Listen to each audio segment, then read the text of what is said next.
You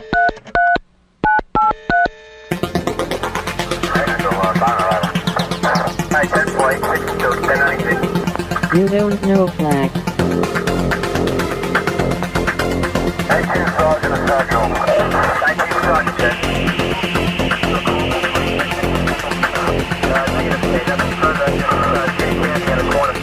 You don't know flag. Welcome to You Don't Know Flag, a podcast full of stories about retro gaming, retro computing, video games, arcade games, and technology from a guy who was there and still is. My name is Rob O'Hara, but for the next 30 minutes, you can call me Flag. Episode 134. The OK Krackers. Hello, and welcome to episode 134 of You Don't Know Flack. Today is Sunday, May 12th, 2013, and I am your host, Rob Flack O'Hara. Today on You Don't Know Flack, we will be talking about my cracking group from the Commodore 64 days, the OK Krackers. And speaking of the Commodore 64, most of you know that I now store the podcasts on my Commodore 64, so now I'm going to load up the podcast, which will give us about 10 minutes to discuss a few things during the loading time. Loading time. Loading time. Loading time. Before I get to voicemail and feedback, I have 4 little tiny notes here that I left myself.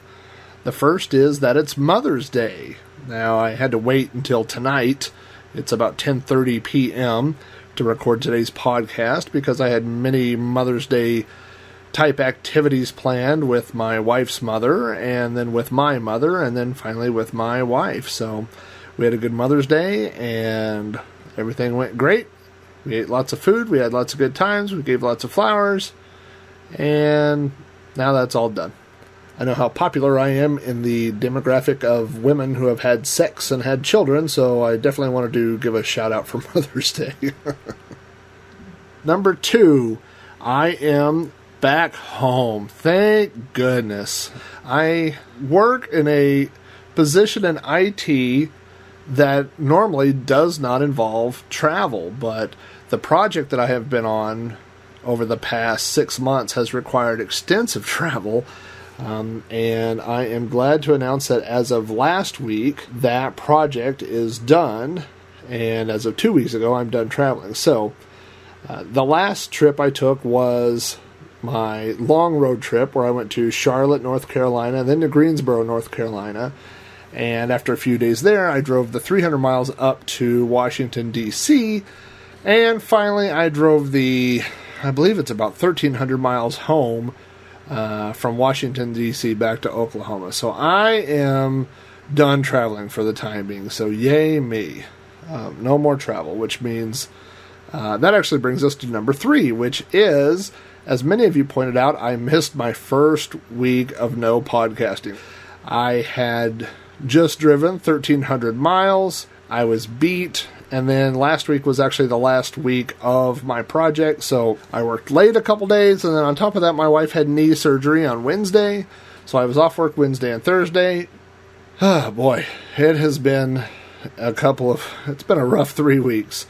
That's behind us. I'm done traveling for the time being, which is good for you, the listeners of You Don't Know Flack. Hopefully everything will be back on track, and at some point between now and the end of the year, I will make up that extra episode to everybody. So, the last thing I have on my list is just a quick note here. I wanted to mention the passing of a friend. His name is Brad Prilwitz, and Brad, you probably don't know Brad Prilwitz unless you have gone to the Oklahoma Video Game Expo, OVGE, in Tulsa. Brad was also on Digital Press and Atari Age. He posted under the name Pure Energy. Brad is, was one of those super sweet, nice guys that was always smiling. He's very into retro gaming. At OVGE, really the only reason to set up a table is if you're selling something or if you were showing off something. And Brad very rarely was selling anything. I think mostly he just would take game systems. He would set up tournaments and give away prizes and do all these things. And he just loved, especially kids, coming up and playing the old games and stuff like that. In fact, I just found out on Facebook that I guess he left a large part of his collection to his nephew, who's going to carry on the retro flame. So that's pretty cool. But anyway, it's a bummer. This is a weird new thing that I haven't really dealt with. Is finding out that someone that I know passed away via Facebook. So that's kind of a unique experience, you know. I mean, you could go to their page and see that they had just posted a few days ago and had some updates, and then all of a sudden that person's gone. Brad was killed in a auto accident earlier this week, and actually today on Mother's Day would have been Brad's 47th, I believe, birthday. So anyway, kind of a bummer news, and I don't know if Brad was listening to the podcast or not, but you know, I talked to him not too long ago on Facebook. Actually, I bought my original Amiga computer from Brad several years back, and so we weren't particularly close or anything like that, but I always looked forward to seeing him at OVGE and talk to him every now and then on Facebook. So anyway, rest in peace, brother. Brad, you'll be missed. You'll definitely be missed at OVGE and missed by the retro gaming community. So anyway, let's move on to the feedback that I got from episode 133, which was about ninjas, if you all remember. And let me tell you, based on that feedback, I can tell you that I do not have my thumb on the pulse of my listener base at all. There have been several episodes I have done that I've thought were going to be huge. The number one downloaded episode is the first episode, and it has over 10,000 downloads. So that's the high bar, okay? The episode I think that has the least amount of downloads is the one on Nintendo, the NES episode, which has about 400 downloads, which I don't understand that at all, because it's I thought that my audience was my retro gaming people, you know, and the episode about my parents' computer store has I think around 800 downloads, something like that. So to put that in perspective, the Ninja episode, which has been online for 2 weeks as of today, has over 4,000 downloads now. So the Ninja, I mean, you guys like ninjas. I don't know. I don't know. So anyway, you know, when I set up, I like, and I get this from work. I try to keep things in scope, and the scope of the podcast originally was retro computing, retro gaming, retro technology. Some of those episodes take quite a bit of research where I have to go up and look and find facts and do things like that. So, especially when I'm traveling, I tend to do the other type of show, which is ones that I can do off the top of my head, like the OK Cracker one. It's my stories and memories, so those I can just do with very little research, and I tend to keep those topics and do those on weeks when I'm pressed for time and don't have time to do the research. So when I do one of those, you know, every now and then I'll go outside that realm, the technology, the retro gaming, the retro computing, that kind of stuff, and go off like the Ninja episode, which is old stories, you know, from my childhood, which I think a lot of people have similar memories, you know, or did similar things. But, you know, like I said, there are episodes that I think that are going to do great, get very little traction, and ones that I don't want to call it a throwaway episode, but, you know, ones that I don't feel like are really inside the scope of the podcast take off. So maybe I'll just, you know what, I'm going to scrap all the other topics I have, and this will just be the Ninja Hour. I'll just talk about ninjas every week. So this will be called You Don't Know Ninjas, and we'll just change it all up. So anyway, I know I'm running long on the intro here because I can still see that the drive's loading, but there's not much time left. So anyway, let's get into some of the feedback I got. This first one is a voicemail message that I got from Sean. Sean is the founder of throwbackreviews.com. If you haven't checked out Sean's podcast, it's super awesome. They do reviews of movies from the 80s. They just did The Last Starfighter, and they did Die Hard recently, and a few others like that. So be sure and check out throwbackreviews.com. This is Sean's feedback about the Ninja episode. Hey Flack, how you doing? Sean here. I had to send in this recording. I'm not even 100% done at the time of this recording listening to the Ninja episode, but I am at work, and I am just riding around on the Tugger that I drive here at work, and I have this smile from ear to ear. People looking at me weird. You are cracking me up in this episode. I can relate to so much. I too was into ninjas, probably like most or a lot of young boys at that time in the 80s. I didn't have a suit. I did have a couple throwing stars, real ones, that a friend of my brother, a girl that was friends with my brother, which I think she had a little crush on him. He was my older brother, and so I think she was trying to win him over through winning me over, so she somehow got these stars, and they would not stick into anything. They weren't sharp. I had no idea what I was doing, and quite frankly, I couldn't show my parents to have them sharp. I did have the wooden core foam practice nunchucks as well.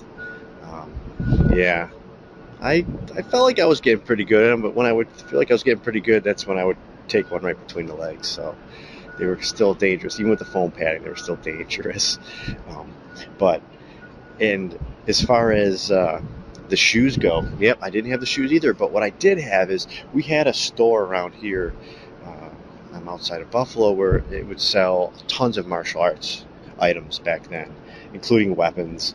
And I had these, like, I guess they were more like a kung fu shoe, where they were black, and the sole on them was like a orangish brown, real thin soles, and they were made so that you could wear them but also bend your toes for a kick or something like that. You could manipulate your foot rather than if you had sneakers on. So I would wear those. But yeah, I definitely wanted to be a ninja myself. I took Taekwondo as a kid, so because of that. As far as, I think you called it ring and run. Yeah, we used to do that as well. We would call it ding dong ditch. And again, just like you, we always, well, I guess I'm not proud of it, but I guess kids did it back then. We would go around the neighborhood, just a street over or so, and do it. And that was always fun. You'd have people chasing you and you're hiding in the bushes. But even out front of my own house, where we used to all hang out, there'd always be somebody. I'm sure I did it, my brother did it, maybe the neighbor kid or whoever.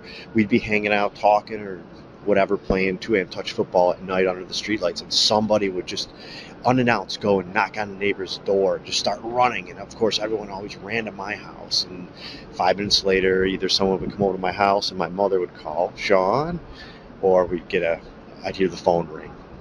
We progressed from that to climbing up in a tree that overhung the street and dropped water balloons on cars as they drove down my street. It was a suburb street, so it wasn't real busy, but still not the safest thing. And I would probably ground my kid for 3 months if I caught him doing that, which I didn't get grounded, so I made off on that one, even though we did run out of the tree, and we almost dropped one on a police car until the neighbor girl kind of yelled to us not to do it. She saw the car coming. So, but yeah, this was a great episode. I love the fact that you left in the very beginning the power walkers, and the entire episode. I think the sound quality was great. I love the ambience of the birds and everything, but the entire episode, I'm waiting for a police car to just pull up on you, and I thought I was getting that moment. Not that I wanted to get in trouble, but I just thought it would be podcast gold. When the car pulled up to you bumper to bumper, but it was the dog walkers. I thought, here is the point where the police come up to the guy sitting in a parking lot for an hour wondering what he's doing. So, another great episode, Flack. Keep them coming. And yes, Throwback Reviews will do Revenge of the Ninja at some point, and you will be on that episode. All right, man. Thanks again. I also got an email from Scott Sackett, who said that he enjoyed the episode. He grew up in the town that I grew up in, which is Yukon, Oklahoma, and he said he enjoyed the ninja episode, and he had a similar episode to my ring and run incident. He and a friend were spending the night with a buddy who lived north of Yukon in a mobile home on a couple of acres, and he and his friends decided it would be cool to walk a couple miles in the middle of the night to a nearby housing addition and TP some houses. He says, I think we had TP'd every house when someone decided we should ring someone's doorbell. Whoever lived there must have been awake because instantly their porch light came on. Then the garage door opened and they backed out and started driving around slowly. While we were hiding under a truck across the street, he must have seen us because he pulled back into his garage and came out with what we thought was a bat until we heard the boom of a shotgun and heard pellets hit the truck we were under. See, this is something that happens in Oklahoma. That might not happen depending on where you're listening. He says, for some reason, after firing a few rounds, he went back in the house and we took off running. None of us had ninja suits that day, but they would have been handy, especially a brown one. So thanks, Scott, for sending me that story. You can find Scott Sackett is a super incredible illustrator and artist. You can see some of his artwork at scottsackett.org. I'll put that in the show notes, but it's Scott, S-C-O-T-T, Sackett, S-A-C-K-E-T-T.org, so you can check out some of Scott's work there. I don't have any projects lined up right now, but I've looked at Scott's artwork, and it's super awesome. And so I may be hitting up Scott. Maybe we can do something for a cover of one of my upcoming books or something like that. That would be, I'd really like to work with him. I also got some comments this week from Twitter. I got a comment from Doug McCoy. You guys remember Doug? He sponsored one of the episodes of You Don't Know Flack. Doug says, in regards to the Ninja episode, best episode of You Don't Know Flack ever. I was LOLing while walking through the grocery store. Which is, I just like that people would listen to my podcast in a grocery store or be thinking about ninja stories, you know. So anyway, thanks, Doug. Don't forget that you can find out about Doug's books at authordougmccoy.com.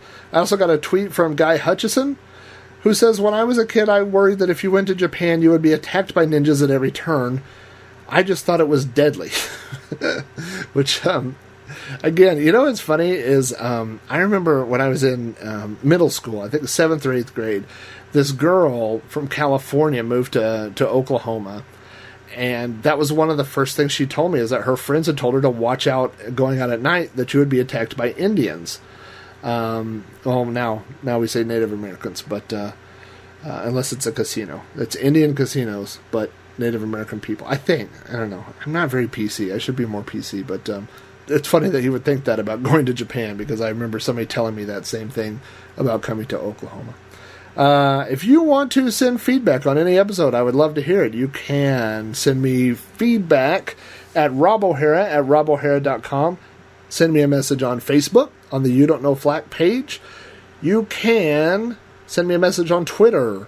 I am at Commodore on Twitter, or you can call the voicemail box at area code 206-309-9501. So that's what's been banging.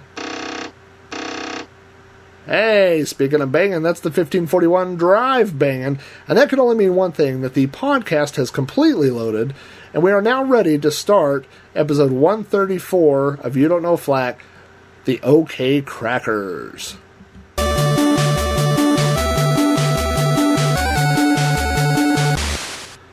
This week's story begins back in the, I guess you could say, the early 1980s, which predates the OK Krackers by a few years. But in the early days of computers, of home computers, to prevent people from illegally copying software companies would implement copy protection on their disks. This is probably something you're familiar with. They would put some sort of copy protection on the actual disk that would prevent you from making copies of the diskettes.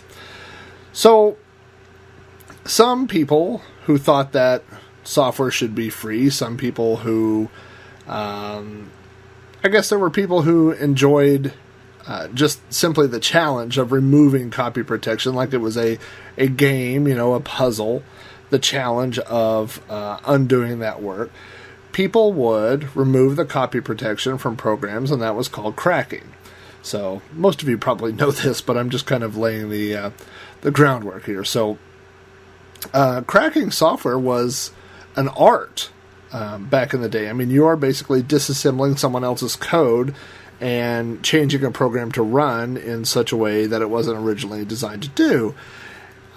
So the people that cracked software would put what we call intros on the front of these programs, and it would be what we called a cracking screen. So you would load whatever game it was. Like some of the early ones. I mean, there were very basic ones in the beginning. A lot of games had a basic screen that would come up that would say now loading. I remember like Ghostbusters, I remember was one, and Mario Brothers, both for the Commodore, where you would load the game and it would say, originally it said like loading Ghostbusters by Activision, and someone had gone in and changed the text. So instead of, by Activision, it would say, by the Midnight Cracker or something, So that's how intro screens or cracking screens began, as intros. So basically what it was almost like a graffiti tag from the person who had cracked the software to let you know who had cracked the program. And so as time went on, these screens became more and more intricate. They went from simple text to still pictures to eventually moving pictures. Pictures, what they call scrollers, where you would have scrolling text that would go through. But yeah, they would play music. I joked in the book Commodore that some of the intros were actually better than the games they were attached to. And the intros would have great graphics and sound and all these things, and then the game would be terrible, And actually, I guess the demo scene, what we know now as people that made demos, kind of split off from the cracking, the intro scene, of people that would crack the software and do intros, because they were more interested later, that the people that were doing the coding of the intros were more interested in showing off their abilities, their music, their showcasing their talents, their graphical abilities, than they were interested in, cracking the software. But anyway, so you had people that were cracking software, and they would add these intros, so you call it an intro. It would either be in the loading sequence, so you may have a separate file, so you would, like, just talking about Ghostbusters, let's just say that Ghostbusters has 3 files, and they're called, G1, G2, G3. Well, what somebody might do for their intro was they might put their intro at G2, and then they might, rename the other parts G3 and G4. So you would load Ghostbusters. It would load their intro, show off their picture or whatever, and then you would hit spacebar to continue, and then it would continue to load the game. But more advanced intros were actually attached to the main file. So it was just one file, but it was so you would load, the program and then run, and you would see the intro, and then you would hit space, and then the game itself would expand into memory and run. So there were more than just the crackers that began attaching these files to the beginning of cracked games.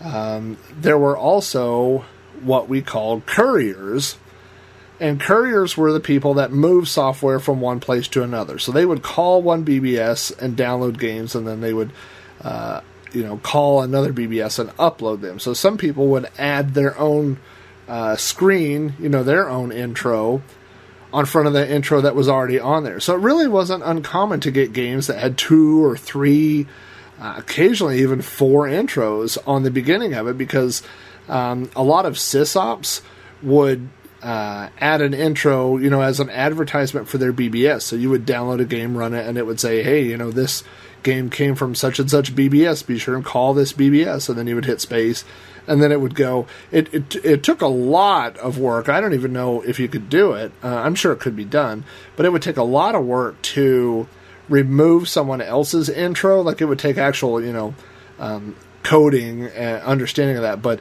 to attach your intro to the front took very little work. There were programs that would let you do that, and I'll get into that in a little bit. But so you would see these programs, they would have multiple intros or whatever, and it could be the couriers, it could be a sysop that was adding them, just a multitude of reasons. So it was kind of considered bad taste to add an intro if you weren't really adding anything to the, what's the word? Process? The ecosystem? I don't really know how to say it other than, it's kind of like, when comparing it to graffiti, there were graffiti artists that would put their art to display their art or to mark their territory, things like that. But to just go in and just scribble on someone else's, graffiti or whatever is kind of bad taste. So it's the same idea. So anyway, as I have mentioned, and I went into this in great detail in my book Commodore, so if you want to find out more about this time or whatever, then you should go pick up Commodore. I hate plugging my own stuff. I don't even like doing it, but you can get Commodore from rebelhair.com/Commodore as a PDF download for $3. So if you, and actually the first chapter is online for free, so... or I do still sell the print copy, but I'm actually getting pretty low on print copies. So anyway, what I had seen my dad do on the Apple and in the IBM world was to find multiple sources of software and trade software between those sources. So in other words, let's say you found guy number 1 and guy number 2. So what you would do is copy, get, let's say 5 or 10 new programs from guy number 1. Then you would call guy number 2 and say, hey, I have these programs, what do you have? And you would trade stuff with guy number 2, and then whatever you got from guy number 2, then you would call back guy number 1, hey, I got some more free stuff, and so you would get these different connections, and the key was to get, make sure guy number 1 and guy number 2 didn't know each other. If they were already trading software, then being the middleman was kind of pointless, but by being the middleman, you got software from both guy number 1 and guy number 2. So I had kind of seen how that worked. It was really frowned upon to just be somebody who called BBSes and downloaded all the time. We call those people leeches. It was much more, a give and take type thing. There were some BBSes that implemented ratios, so you could download one, some of them were very lax. Like you could download 10 files for every one you uploaded, or some went by the actual size, so you would get so many K for, what you uploaded, you would get credit. But anyway, that's what I did. I found lots of different BBSes that were in different circles, people that didn't necessarily know each other. And I would download from one and upload to the other, and then download what they had and upload it to the other. So not only was I getting all the software, but I was amassing, all these download credits. Don't get me wrong, I used quite a bit. I downloaded everything I could find. So I built this library of software that was much larger than what other people built. And the part of the reason was because I was building the software library for different reasons. I wasn't just downloading games that I wanted to play. I was downloading everything I could find because I didn't necessarily want to play all those games, but I wanted to own them to have trade fodder. So that was a different concept for a lot of people. I mean, let's say there are 3 games and somebody might say, well, only the first one sounds good, so that's all they would download. But I would download all 3 because in that example I gave you, you got guy number 1, guy number 2. Well, maybe guy number 1 is looking for game 1 while guy number 2 is looking for game number 2. So it was trade fodder is what we called it. You just built up your library if you were into trading games and stuff. So you would have, I remember a guy one time that was looking for a bowling league program. And I don't remember if it was a specific one or something, but I had it, and so I had no use for a bowling league program, but that's what this guy was looking for. So by doing that, I was able to get the hookup, get that guy something he wanted, and then I could get stuff in return. So that was my mentality at the time, was not to just download software that I wanted, but to download stuff that could be used for trade bait. So anyway, as time went on, my software library, my personal collection of copy disks, I noticed was getting much larger than other people's.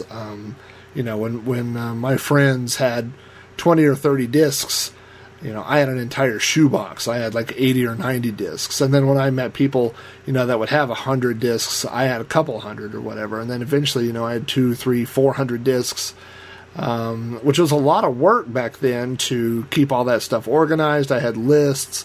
I had software programs where I would keep track of, what programs were on my disk. It was a lot of work, which all seems like a huge waste of time in retrospect. But, so that's what some people collected baseball cards or, little toys or whatever like that, but I collected software. And so that was my little collection. Oklahoma, I would think, is a fairly small BBS market. I mean, Oklahoma City, the metro area. I mean, there were lots of different BBSes to call and stuff, but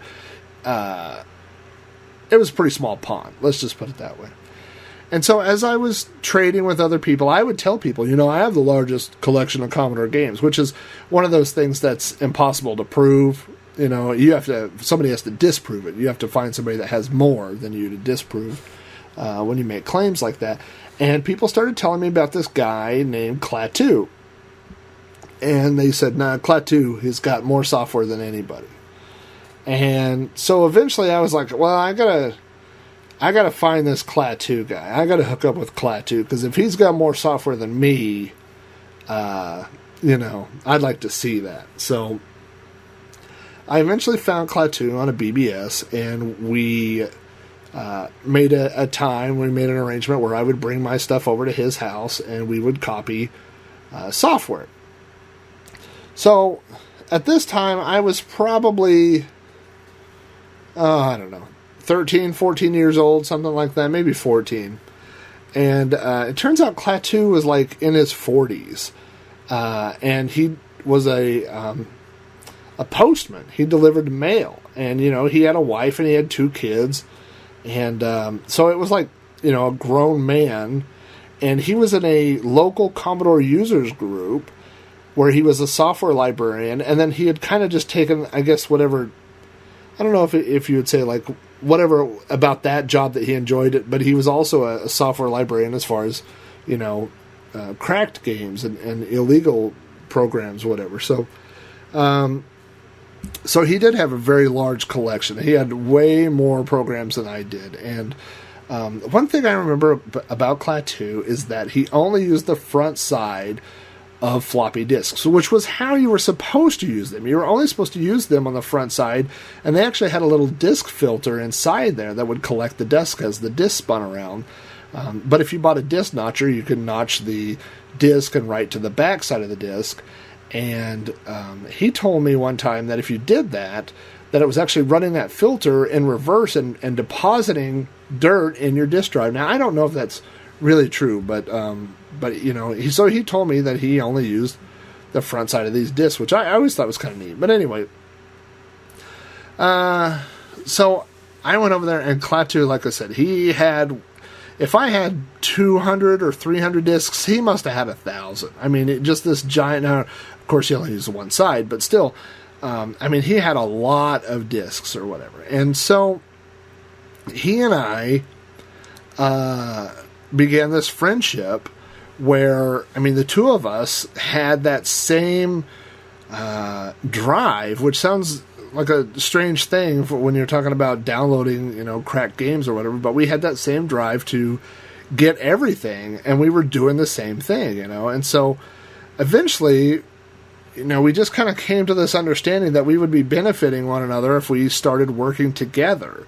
And Klaatu was spending a lot of money downloading all this software because he was doing a lot of out-of-state calling. So he would call long distance and download games and then inject them into the Oklahoma BBS scene. Now, I wasn't calling long distance that much at that time, but I, had time and money invested in what I was doing as well.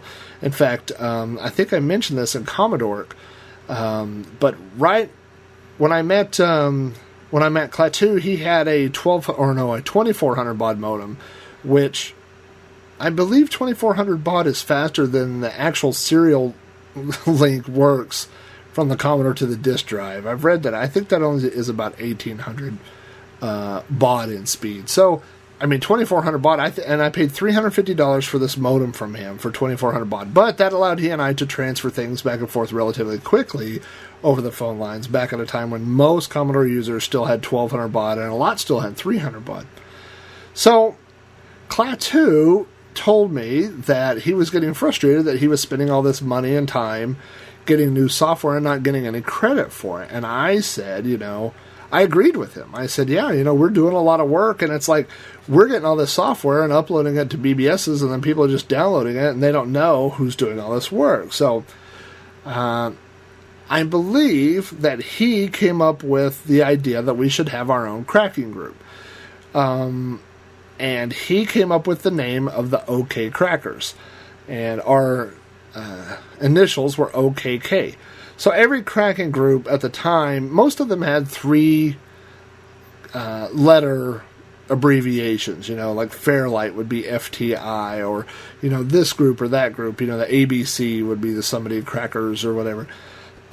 And so on the file names, it would have the file name, and then a dash, and then the 3-letter initials or something, So that's like your little signature for your graffiti, your OKK. So we were the OK Krackers, OKK. And the very first thing that we decided is that we needed to do this anonymously. We didn't want, number one, we didn't want people to be pestering us like, hey, can I be in your group? Can I be in the OK Krackers? Or, I want all your software, like that kind of stuff. And the other part of it is that we, thought that there was a possibility that this could bring undesirable attention from law enforcement on us. Now, maybe that was delusions of grandeur. I don't know that the police ever even investigated back then, software crackers and pirates and stuff like that. So, but, we wanted, especially this guy, Klaatu, he had a day job, he was a family man. He was definitely old enough to not want to get in legal trouble, whereas, I was 14 and invincible, so I didn't care. But so we decided that for the group, we would come up with new aliases, and these would be our secret aliases that we only used for OK Kracker activity. And so Klaatu chose the name Paladin. He was kind of into, I don't know if I would say Dungeons and Dragons, more as he was more into fantasy, like maybe the Lord of the Rings books, things like that. Maybe not D&D specifically, but he was into some of the fantasy kind of stuff. So he became Paladin, and I chose the incredibly original moniker Metallica, which, by the way, there was at least one person who went by Metallica in every area code, and most area codes had 2 or 3 Metallicas. So why I picked that, and what's even funnier is when I look at the time frame, I don't even think I was a Metallica fan really at that point. I would say that I am, I definitely was for a long time, but and maybe that's around the time that I discovered Metallica, but it still seems pretty early. This is going to be 86, 87, somewhere in there. I don't know, but it seems pretty early for me to... Definitely, I wouldn't say I was a huge Metallica fan at the time, and maybe I had just discovered the group and was enamored with them for some whatever reason. I don't know. Just stupid kid stuff. So anyway, I became Metallica as far as the OK Krackers were concerned. So we kind of started doing what each of us did best. So Paladin or Klaatu would call long distance and get this software or whatever, and then I would come up with intro screens. So I would come up with these graphics, and I am horribly embarrassed to admit that most of the cracking screens and stuff that we used, I stole from other people, which was possible back then because there was no internet. There was small pockets of BBS community. So all you had to do was call some other BBS maybe in another town or call long distance or whatever, and it would be like a whole different pool of users and files and artwork and things like that. So the if we wanted a cracking screen or whatever, something cool. I remember this one that I called this BBS one time. I don't remember where it was, but I found this directory of all these pictures, and so I downloaded this picture, and it was like a picture of a computer desk, and it had, like there was like a sphere and a cube and some other stuff on the desk, and then it had a Commodore screen. And so I took that, and then I went and it had someone else's name on it. I don't remember whose name it was, but then I took their name off and I put the OK Krackers where their name was, and on the screen I put OKK, you know, I mean on the screen that was on the picture I put OKK, and, you know, stuff like that, and then I would send it to him. And I don't think I ever told him that I was doing these, you know, from scratch. I mean, I'm sure he must have known. Yeah, I'm sure he must have known, you know, that we were taking other people's pictures and modifying them and things like that. But, and even better was I had a Final Cartridge 3, which would allow you to take picture screenshots. So you could load up, I remember I had this slideshow of high-res pictures, and I would just run the slideshow and then grab the pictures, and, you know, then we would go write OK Krackers on them and stuff like that. And now I just think that's so incredibly tacky. Like, I'm so embarrassed that I did that. I mean, even though I was a little kid, you know, it just seems like it's tacky to take other people's work. You know, now knowing, like, how much work went into creating some of those pictures and stuff like that, and, you know, just slapping our name on it and stuff. I don't know. It just seems a bad taste now in retrospect. It's funny that bothers me much more than stealing people's programs. Like, that part of it I didn't have any problem with. Like, oh, we'll just, you know, some game that somebody spent a year writing, you know, we'll just steal it and upload it. Like, that doesn't bother me. I mean, it does now, obviously, as an adult, but, you know, as a kid, that part didn't bother me, but taking other people's pictures and putting our names on it, for some reason that did. But anyway, so I would do that. I would find songs and whatever, and, you know, we would try to make our little things original, and so we would download these programs, whatever Klaatu was getting from out of state, and we would throw our little intro on the front of it, and, you know, it would say the OK Krackers, you know, and so we just sent a few of these out, and then we just kind of let it wait and sit, you know, and then we would check message areas and see, you know, and people did. They started talking, who are the OK Krackers? Who are this Paladin and Metallica? Who are these people? What's going on, you know?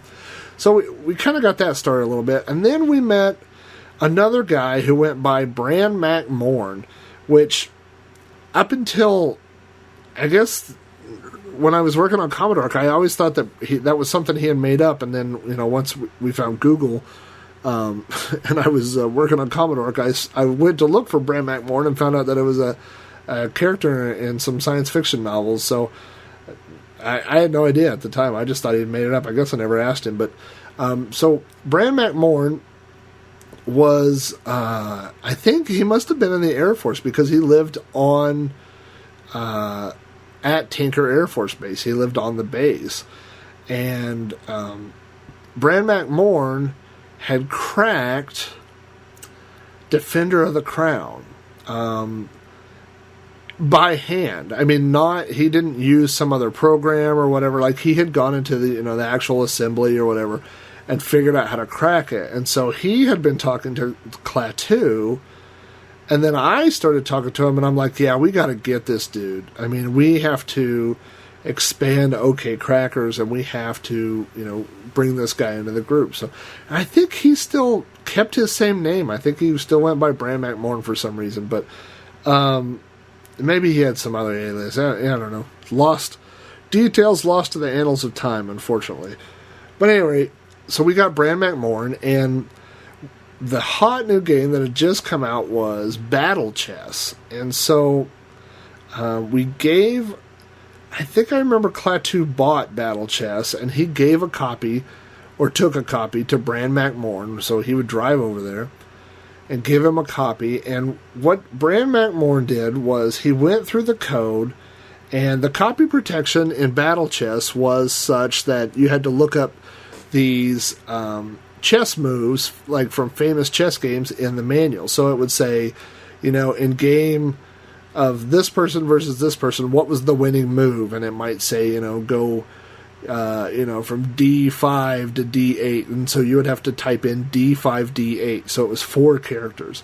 And so what he did was went into the assembly and changed all of the codes that it was looking up to say OKK exclamation mark, because we had to have 4 because the moves were all 4 characters. So he changed them all to OKK exclamation mark. So once that was done, we took it and did some branding. You know, I'm sure I slapped the group's name on someone else's picture or whatever, and then we uploaded it, and it was like our first official crack. I mean, it was kind of cheesy the way we did it, but that really got people's attention. I mean, in this area, and so we spent a couple of years basically doing this little system. I mean, Klaatu would do his part. He would call long distance or whatever, and he also had a job, so he would buy software, new games that came out. And then Brand McMorn was like our back end guy. He would crack software. He didn't live too terribly far from Klaatu, so, and I was at a disadvantage at this point because I wasn't old enough to drive yet. So every now and then my parents would take me out and drop me off, and we would do all our little dastardly pirate deeds over at Klaatu's house. But anyway, so it was the three of us, and then we met two guys named Beetlejuice and 8-Ball. Now, these guys were like, I'm going to say 6 years older than me. So I was like 15 at this point, and they're like 21, 22. And Beetlejuice just had this reputation for being a big party guy. Like, he was always having parties and inviting modem parties and invite people over, and we'll all have parties, party. And he also was doing a lot of long distance BBS calling. So, and I don't know if that was legal or not legal calling, but I mean, he was always broke. He was always out of money. He was always getting his utilities shut off. So I'm guessing it was not legal. I'm guessing he was circumventing paying a phone bill in one manner or another. And then there was 8-Ball, who I didn't really know at the time, except for he was Beetlejuice's friend. And it turns out that 8-Ball now in real life is somebody that went to the same high school I went to. He's a few years older than me, and he's on my Facebook page now. And so we actually did end up knowing each other through different circles. So it was kind of weird. But anyway, so these two guys were dying to be part of the OK Krackers. And I don't remember if that was their aliases before, but those were, I think, I mean, that was our thing, is that you had to have a new alias to join. So maybe they had a different alias. But in the OK Krackers, it was Beetlejuice and the 8-Ball. So these guys, we decided to let them into the OK Krackers. So Beetlejuice's job was he would call long distance and start getting us more software, and also spreading the OK Kracker programs to long distance. And I don't remember if 8-Ball, I think it was just a package deal. Like, it was just the two of them, and so you got both. So we got both. And so anyway, there was a story that I did put in Commodore, and it's kind of a funny story, but my parents, by this age, and like I said, I'm 15 years old at this point, my parents were really used to taking me and dropping me off at strangers' houses with all my Commodore stuff, copying discs for a few hours, and then they would come back and get me. So one weekend, Beetlejuice says he's going to have a modem party for the OK Krackers, and it's going to be a big wild party, and so I asked my parents if I could go, and it was supposed to be overnight, like a sleepover, so they said fine. Like I said, this was not really out of the norm for me at that time, to go meet these people on the computer and go over to their house and trade software and hang out. So when I got over to their house, it was, I think I said in the book, it was, well, I don't know that it was not out of control that early in the evening. It did eventually get very out of control. But my parents and my mom dropped me off, and I took all my computer stuff in. And I noticed right off the bat that I'm the only person there with any computer stuff at all. Nobody else there has computer stuff. They have beer. So here I am, I'm 15, I hook up my little Commodore, and I'm like, hey, look at this, I'm working on this graphic, and nobody cares what I'm doing at all. I do remember that Klaatu came to the party and was there for about 15 minutes and left. So it's definitely not his scene. So anyway, at one point, Beetlejuice says, we need to get more girls here and stuff like that. So he says, let's go up to Cactus Jack's, which I've mentioned in some of the other episodes. It was a local arcade, and we'll go pick up some chicks. And I'm like, I was 15. I mean, I never heard anybody that would just go pick up chicks, you know. I thought that was pretty cool. So, also he had an MG, which is like a small, tiny 2-seater car, and his wasn't particularly reliable. So he and I get in his car, we go to Cactus Jack's. He goes into where their people are playing pool, and he's just going up to girls like, hey, I'm having this party. There's going to be free beer. We got a keg. We got beer.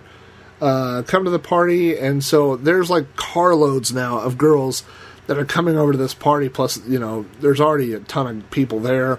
I remember there was like 3 or 4 of us in his MG, which is, if you don't know what an MG is, if you're too young to remember MGs, I mean, it was like the Miata of the 70s. So we've got like 4, maybe 5 people crammed into this MG. I don't know. Driving back, I'm like, this is like the craziest thing, you know. This is what I imagine my life would be like in college every day. Like, this is how awesome life would be. College didn't turn out to be that awesome, but yeah, it was just very, very crazy, wild night. We get back to Beetlejuice's place. I remember that one of the windows had been broken. Somebody had hit a pool ball and it had gone flying and it had broken a window. And I'm like, there's a lot of people here. Are we going to play some Commodore games? And nobody there wanted to play Commodore games. I'm sure nobody really wanted a 15-year-old hanging out at this party. But eventually somebody started handing me beers and I was like, well, I guess this is where, you know, I guess this is time to put up or shut up, you know, or whatever. I don't know what I was thinking. So I start drinking these beers. And, I mean, this is like my first time to drink beer. So, you know, I'm 15, and so it just tasted horrible. But all these other guys are doing it. They're egging me on. So I'm like, yeah, man, let's drink some beers, you know. And there was so much crazy stuff going on. I mean, I could do a whole podcast about just that party. But at some point in the night, there's a knock at the door, more specifically a banging at the door, and it's the police. And someone has called the police because this party is out of control. There are people outside, there are people inside, there's music, there's yelling. There are people in various stages of undress. I mean, this is like an Animal House type party. And so the police come in and I'm like, oh my God, I am going to jail. I am screwed. I am so much more at this point afraid of what my parents are going to do to me than what the police would do to me. And the police come in and they're like, you know what, there looks like there's a lot of underage people here and we want everybody who's underage. So they started dividing everybody up. They said, if you're underage, we want you to go into the bedroom, which was the back room. If you're 21 or over, stay in the front room. And so there were a few of us. And we went into the bedroom and shut the door, and I was like, I'm out of here. And I opened up this window and just kind of like jumped out the window. And this apartment was on the first floor, but it was like on a kind of like the back area was raised up or something. So it was this long fall to the sidewalk. And I remember falling just at this thud, like, oh my God, that hurt. And I took off running, and I am on a side of town. I don't even remember where it was at. I didn't know where I was. And I'm 15, and I've been drinking really bad beer. And next door to these apartments was a car dealership. So I ran next door, and I jumped into the back of this pickup, and I'm like, I'll just hide here. I have no idea what I'm thinking, you know. And it had rained or something because the back of the bed was wet. So now I'm all wet and I'm laying there. And I guess I passed out for a little while or something because I was gone for like 2 hours. And what I didn't know is that the police were at the house for less than 5 minutes. Basically, they told everybody to shut up, you know, be quiet.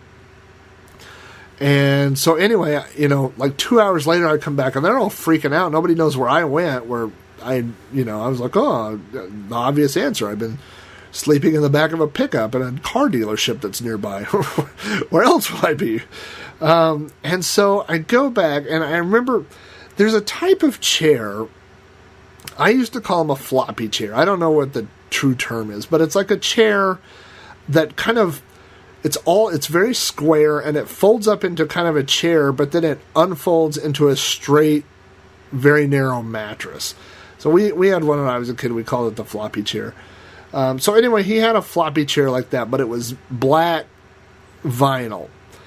And, they're like, have some more beer. And I'm like, oh, I think the room's kind of spinning. I don't think I should have any more beer. And I was like, I'm going to lay down on that floppy chair. And so I remember getting on my hands and knees, throwing up all over the floppy chair, and then laying down in it and going to sleep. So, this is a night of good decisions for the Flakmeister. So I am literally sleeping in my own puke. I mean, I am face down in puke asleep. I had, in the 80s, I thought I had the best hair. I had the worst hair. And when I look back at pictures, I always had terrible hair. But I had, grown my hair out. So anyway, I'm laying there, and all of a sudden, I had slept till morning, and one of the guys taps me on the shoulder, and they're like, hey, your mom's here. And I'm like, my mom's here? And I go to sit up, and, my face is stuck to this vinyl thing from dried puke, and, one of my eyes is stuck shut from puke. And so I finally get up, and my shirt is torn where I had jumped out the window and landed on the sidewalk. I got blood on my arm. I really look like I had just been, beat up and vomited on.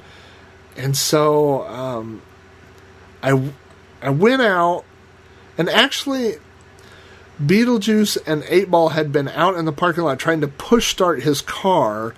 They were going to push start the MG because for some reason it wouldn't start, and they were going to push it and go get donuts and just leave me at this apartment.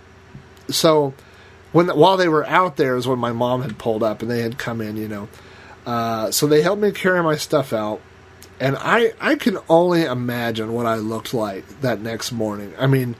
My hair was sticking there's chunks of stuff that I had eaten the day before in my hair. And to this day, my parents never said a word to me.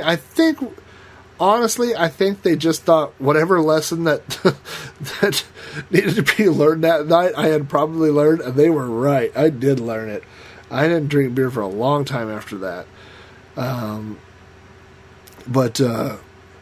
Yeah, I also quit partying with people that were, 6 years my senior. I learned that was not a good idea. And also, I do remember one time asking if I could go over to Beetlejuice's house for something, and my mom just said no. So I don't think I pulled anything over. Don't think I pulled the wool over their eyes, so to speak. I think they knew what had happened that night.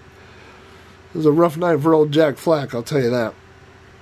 But anyway, then at some point we admitted a sixth member to the OK Krackers, and that was a girl named Mysteria.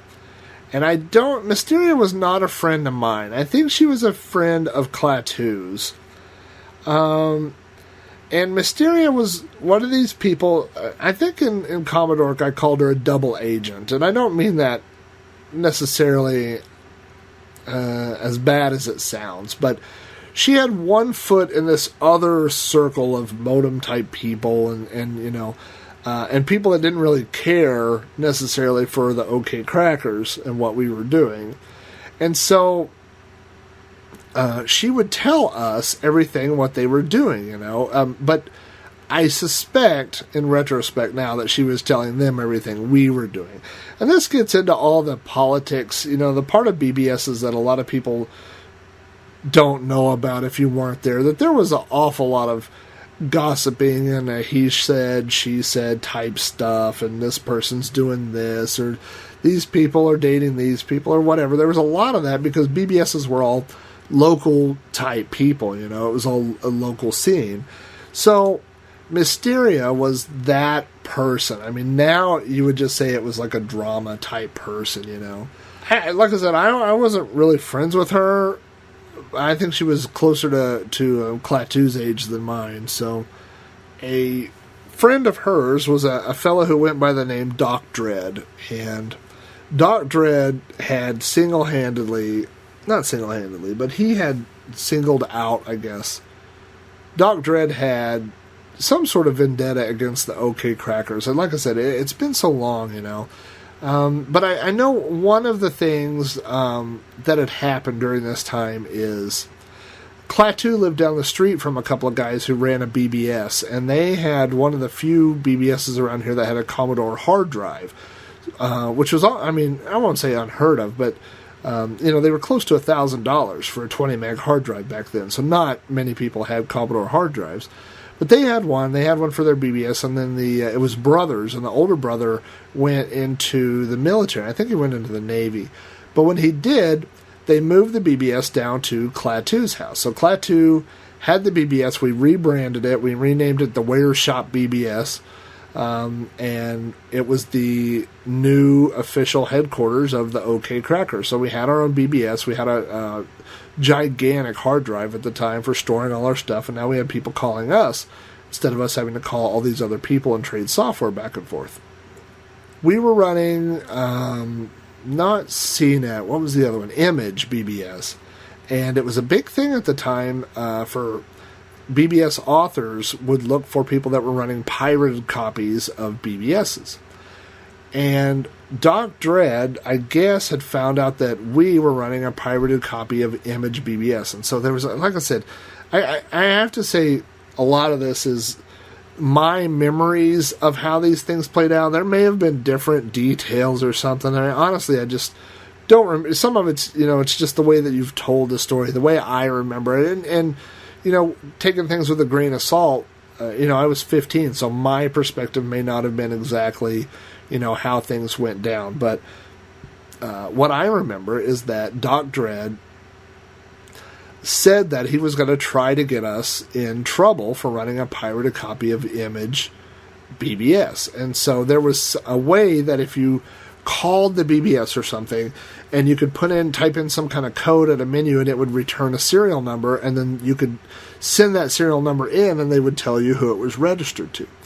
So anyway, at some point, Mysteria and Doc Dredd had copied programs, and she had got a copy of his BBS, because he ran a BBS, and it was Image. So even though we were running an illegal copy of Image BBS, it was actually his copy. So he was trying to get us in trouble, and eventually he did get the serial number from our BBS and sent it in to the people, whoever wrote Image BBS, and it turned out to be his own serial number. So there was this whole beef thing that went back and forth. So that's about the time where we were really paranoid about protecting our identities. Now, there were a few things that Klaatu did.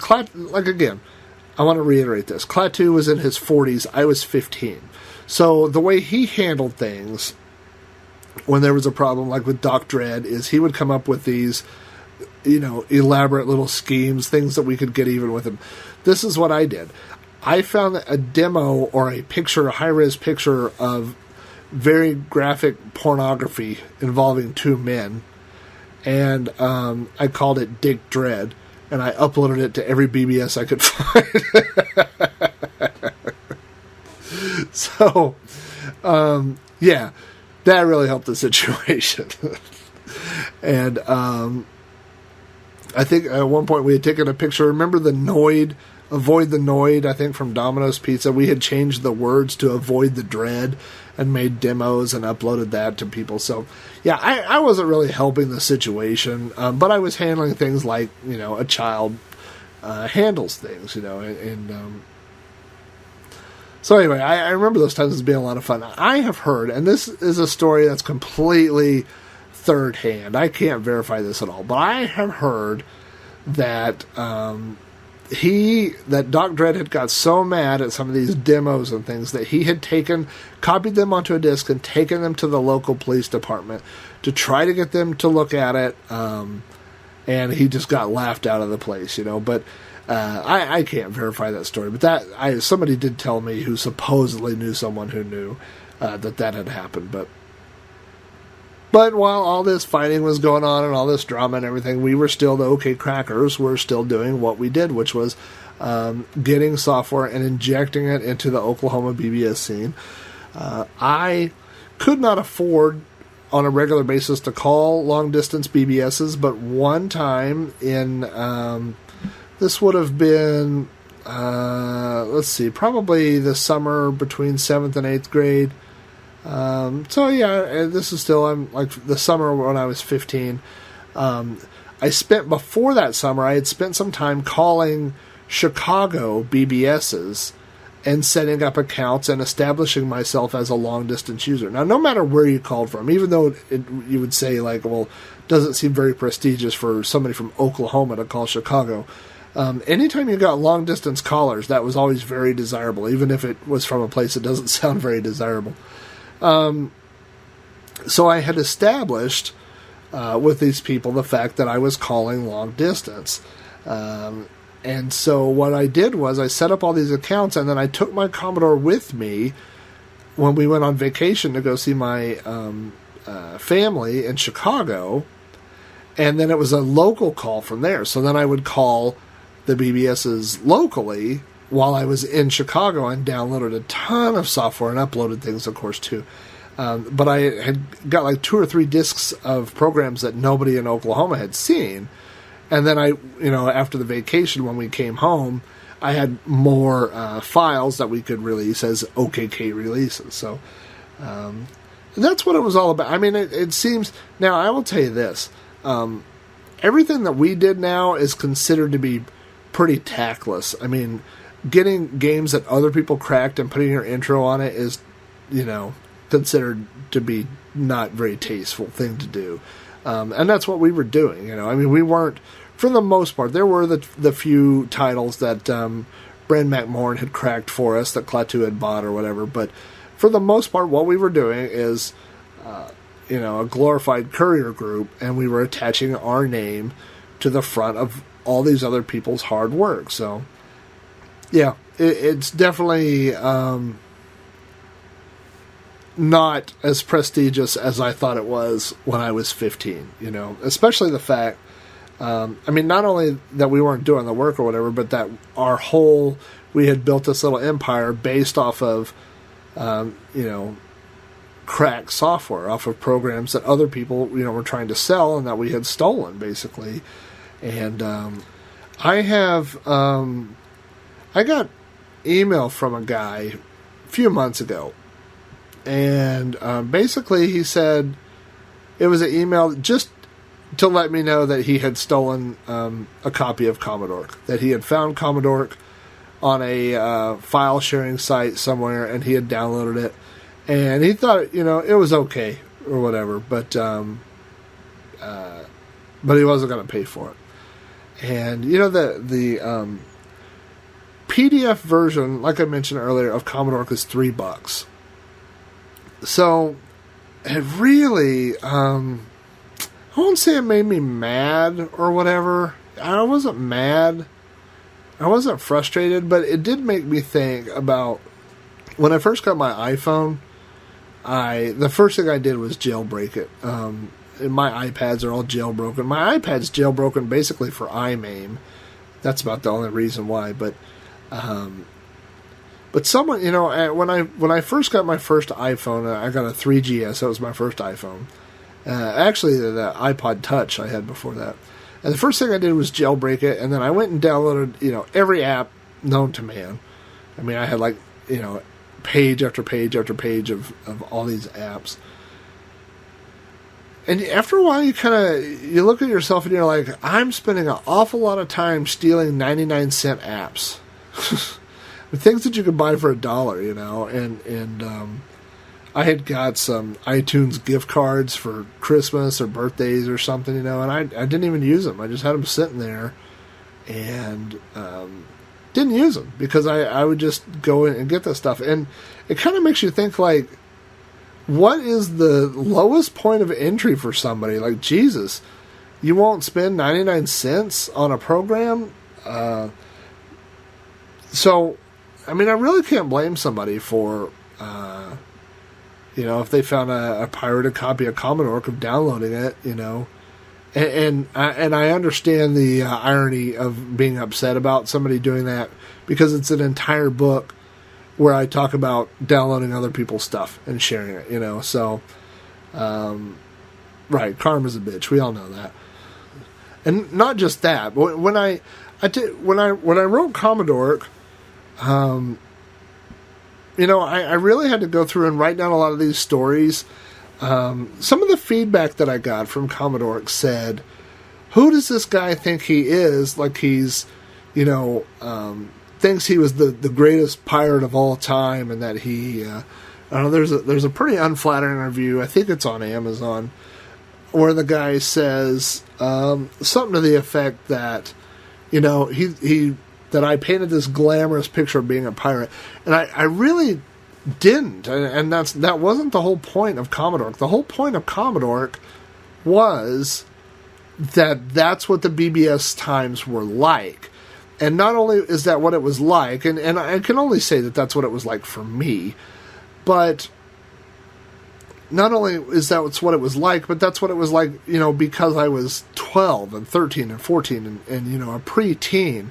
So, I don't know if you've ever met a preteen, but they don't always use the best judgment, you know. So the whole point of Commodore is, I mean, there's a bigger storyline to the story. It's all filled with BBS stories, you know, my memories and things like that. But there's a bigger picture arc. The bigger picture of Commodore is that I grew up calling BBSes. So I started calling BBSes when I was a child. I started calling BBSes when I was 11 and 12 years old. And, you know, the BBS scene died when the internet came around, which was basically right around the time I turned 21. I turned 21 the same year that I first saw the World Wide Web. So the bigger picture, and I'm using hand gestures, which I know you can't see, but I'm drawing this big arc with my hand, a big rainbow type thing.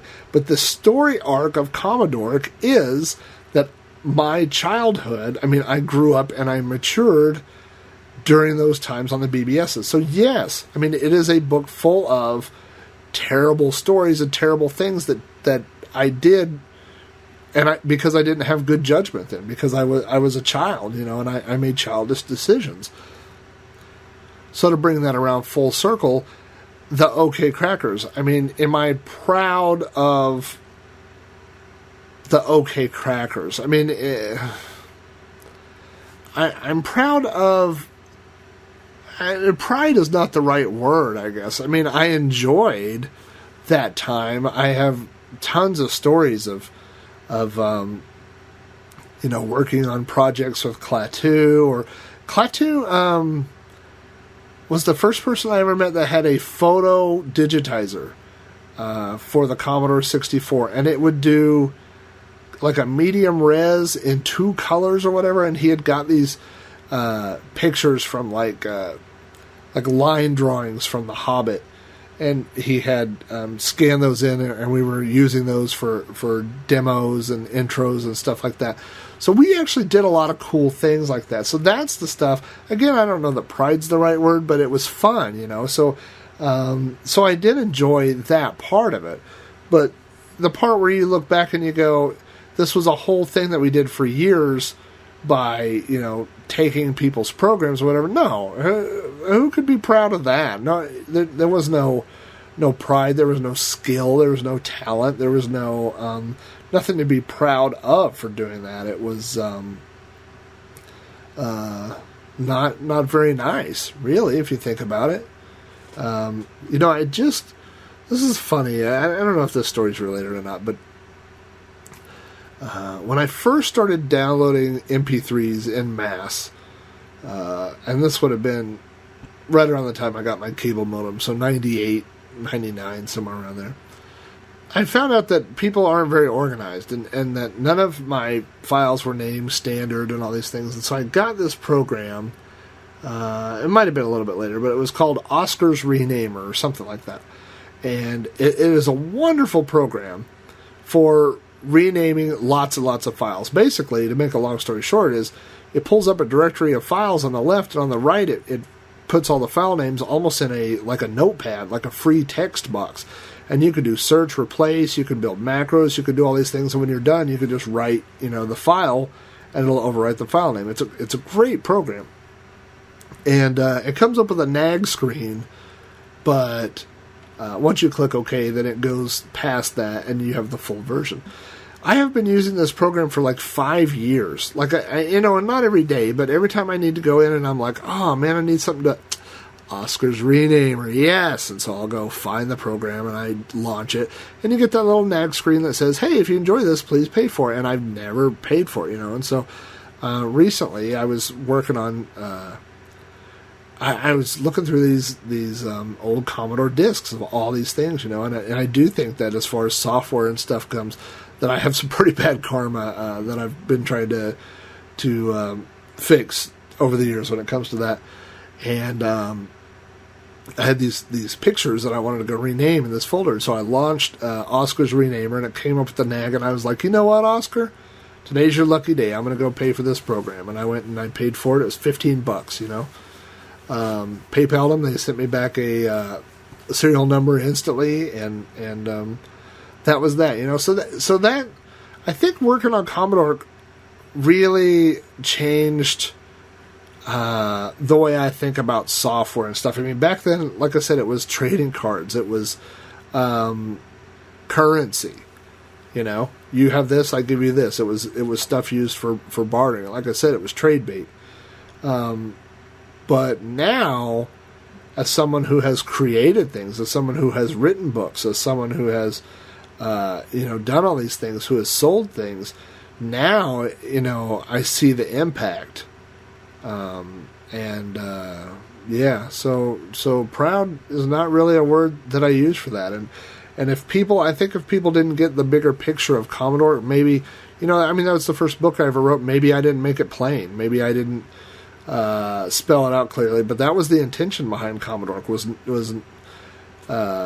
not to celebrate those glory days, but to share those stories and to show people what it was like in that time, both as a BBS person and as a young person growing up on BBSes. So, kind of took this one off topic a little bit. We kind of went. We put the old podcast Jeep in 4-wheel low. We took it off the road a little bit, but the OK Krackers. I've said this a few times before about I mentioned this in the Ninja episode, like what happened to the OK Krackers, and it was the same kind of thing. When I turned 16, I got my car. I was still a Commodore user for a few more years, but at school we had IBMs in 90, 91, so I remember playing a lot of Prince of Persia. I remember playing, my friends started getting IBMs, and so I still had the Commodore. I still played with the Commodore and stuff, but the Commodore was starting to show, I won't say show its age, but just collected a bit more dust during that time, so at the end of Commodore, I tried to do a section called Where Are They Now, and where I would go look up all those people. Mysteria, I have no idea where she's at. Beetlejuice, I have no idea where he's at. 8-Ball still lives in the town I live in. He's on my Facebook page. We talk. His kids go to my kids' school. At least one of his kids does. So he is he's into retro computer stuff. I know he had an Atari computer recently. He talked to me about, and I think he's got. I don't know how many kids he has. I think 3 or 4 kids. So I don't think he's got a lot of time to do stuff like this.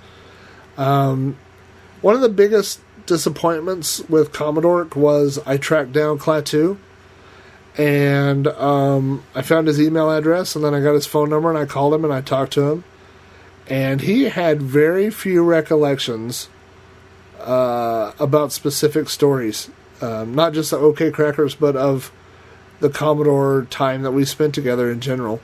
And I think some of that comes into, it's perspective. I mean, like, if you think about, like, when you're 15, that stuff was really, really important to me as a 15-year-old. And he was 40, so I was a kid that came over and did some stuff, and so it made a much bigger impression on me than it did for him, I think. So he told me that in the early 90s, he had moved on to the PC, and that somebody at his church had wanted a computer, and he gave them his Commodore and all his software, which I couldn't believe. I mean, I don't know. It's just, I think there are nostalgic people and there are non-nostalgic people. I mean, I have, I used to have these deals. I would get together with a couple friends and we would share old stories about high school and just tell these old stories. And one would remember like intimate details, like anytime anybody had ever said anything to him, if anybody had ever wronged him, if anybody had ever, looked at him a certain way, he would remember those details. And the other friend of mine said he couldn't remember any of his teachers' names. He couldn't remember. He said he's pretty sure he went to high school, but that's about it. So, there are some people that just hang on to that stuff and some that don't. And I'm definitely a person that hangs on to those things. I mean, I have all my old Commodore discs I still have sitting right here, and I can pick up these discs. Every now and then I'll think of a game or something, and all my discs had labels on them and they had numbers, and it's like I'll remember what disc something was on. Like I'll remember the number, or I'll remember something about it, and not everybody's like that, So I think the people that listen to podcasts like these, those of us that are still into the retro stuff, that like the old stuff, I think we're unique in that aspect. Not everybody's like that. So I think that's something to be celebrated. I don't think it's something weird. I don't think it's something that to be ashamed of or whatever. I think it's something great. Obviously you have to live in today. But, keeping those memories alive and that stuff and still messing around with old hardware and stuff, I think it's cool. So, man, this podcast has taken, I don't know. This podcast is weird, man. They're talking about the OK Krackers. It just brings back a bunch of old memories, and so I hope this one didn't go too far off base for you. Yeah, I don't think I have anything else to say about the OK Krackers. One project that I would like to finish is that I have taken all my old discs, and I'm going to call it my old Commodore discs, and I'm going to call it the OKK collection. But I have taken all those and converted them over into D64 disc images, and at one point I was going to go through and cleanse them all because they have a lot of personal like captured messages and phone numbers from BBSes and stuff, but I don't think I'm going to cleanse them. I think once I get it all sorted out and stuff, I'm just going to zip it up and put it online and let people go through it and dig through, and you'll be able to see what BBS stuff, what my life was like in the mid-'80s. And once I do that, you'll be able to see all those OK Kracker discs as well. So if you're dying to see those, maybe I'll work on that this summer. I can't think of anything else to say about the OK Krackers. It was a fun time. I enjoyed it. Not necessarily proud of it. I think that covers it. So, man, I rambled on this episode. I'm sorry. I hope you guys enjoyed it. I've got a couple other topics, but I'm always looking for what you guys want to hear. And so, as I mentioned at the beginning of the program, you can email me at robohara@robohara.com. You can catch me on Facebook at the You Don't Know Flat Facebook page. You can hit me up at Twitter at Commodore, or you can call the voicemail box at 206-309-9501. So if you have story ideas, if you have topics you want to hear about, anything like that, send them in. If you have feedback, good, bad, whatever, I love to hear it. So if you have more letters or anything like that, feel free to send it in. I think with that, we'll pull episode 134. We'll try to rein everything back in and bring this one to a close. So once again, sorry about missing last week. We'll try not to let that happen again. Thanks for coming back. Thanks for sticking with me. And I look forward to cranking out another episode next week of You Don't Know Flag. Thanks, everybody, and I'll see you next week.